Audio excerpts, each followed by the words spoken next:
Magandang araw sa lahat. The YouTube channel of the Fraternal Order of Eagles Limbas Law Corner is back to once again render public service in the field of law for our countrymen, or yung aming pagbabahagi ng kaunting kaalaman sa larangan ng batas. Brought to you by the Limbas Marangal Eagles Club of the Eastern Rizal Region 2 sa pamamagitan ng inyong lingkod na isa na bang abogado at profesor sa maraming law school sa ating bansa.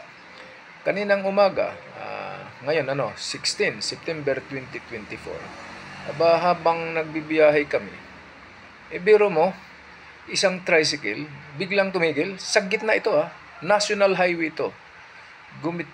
Biglang tumigil kasi yung pasahero na tumatawid, inantay niya, ipapasakay niya. Then nung nakarating na sa gitna yung pasahero, nag-usap pa. Maraming sasakyan, di lang naman sa amin, sa likod marami. Ang punto ay, ganito ba ang batas sa bansa? Merong nagsasabi na may butas sa batas. Yun naman talaga ang pangkaraniwang comment ng maraming mamamayan. May butas ang batas. Actually, sa pagkakataong yon, hindi naman butas sa batas. Ang may butas yung tao. Ayaw yung tricycle driver, ba't mo antayin itong pasaherong patawid pa, titigil ka sa gitna? Ano pa?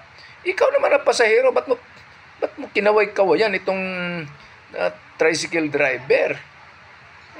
Dapat tumabi, right? Hindi butas sa batas ang nangyari.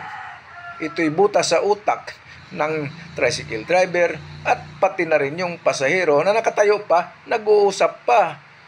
My goodness, bago pasakayin.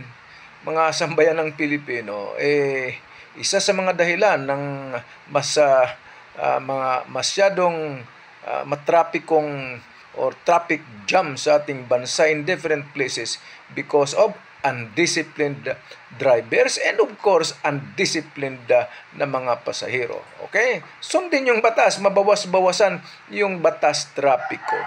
Maraming salamat. Sana nakapaglingkod na naman muli itong aming club, the Limbas Marangal Eagles Club of the Eastern Rizal Region 2. Maraming salamat at magandang araw sa lahat.